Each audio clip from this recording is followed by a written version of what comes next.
winter night of December 20th, 1968, was cold and still in Vallejo, California. Lake Herman Road stretched in a dark ribbon through the hills, a quiet spot where couples sometimes came for solitude. Two teenagers, David Faraday and Betty Lou Jensen, parked their car at the side of the road. It would be their last night alive. In this issue of Comic Book Crime, we are heading to California, where the infamous Zodiac Killer made his name. Now, let's tear into it. A figure approached the car. Witnesses would never see him. He carried a small caliber rifle. Shots rang out, echoing through the night. David fell instantly.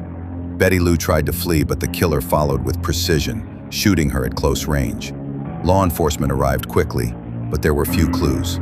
Just shell casings, tire tracks, and a horror that would be repeated in the months ahead. 7 months later, on July 4th, 1969, Michael Mageau and Darlene Ferrin parked near Blue Rock Springs. They never expected the darkness to return. Shots erupted from the shadows. Darlene was struck multiple times, Michael gravely wounded, but he survived. 3 teenagers noticed the commotion and called the police. By the time help arrived, Darlene had died at the hospital. Moments after the attack, the Vallejo police received a chilling call from a nearby payphone.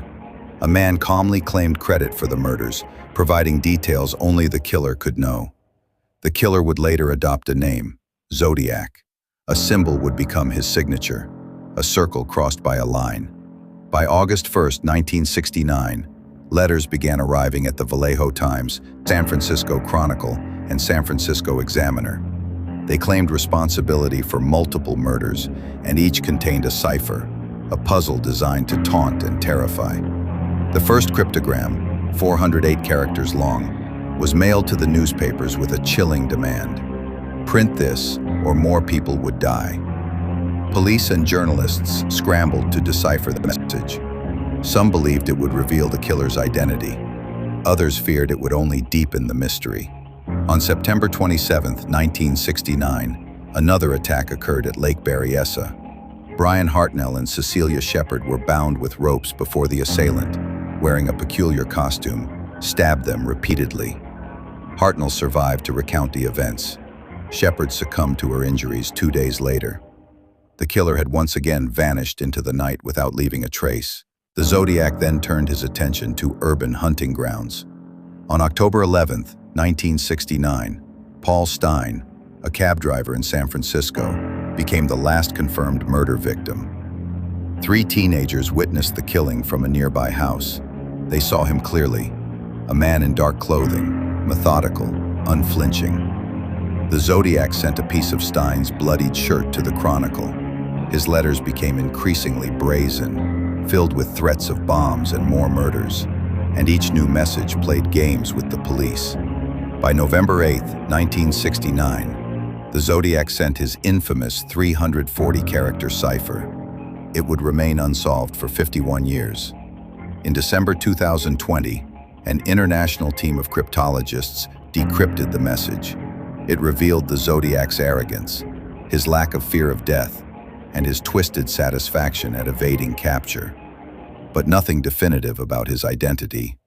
Letters continued sporadically through 1970 and 1974.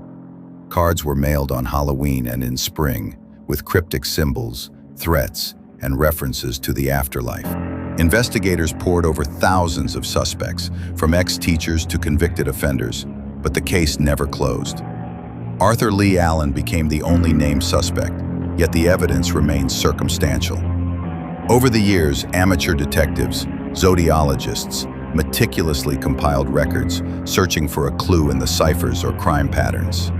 The murders shared a pattern: young couples, remote locations, precision shots or attacks, cryptic communication, the Zodiac's dark signature. Even prior to Vallejo, cases such as Sherry Joe Bates in Riverside and the Ocean Beach murders mirrored his methods, though authorities never confirmed his involvement. His letters were more than confessions, they were games. Each cryptogram, each symbol, each taunt was calculated to instill fear and maintain control over a terrorized public. The last confirmed correspondence, postmarked January 29, 1974, included a scorecard boasting 37 victims. a macabre tally of life and death. Despite advancements in forensic technology, decades of investigation, and DNA testing attempts, the Zodiac Killer was never apprehended. His true identity remains unknown. Over time, the Zodiac became more than a criminal. He became a legend, a dark figure woven into American consciousness. Movies, books, documentaries, and internet sleuths kept the terror alive.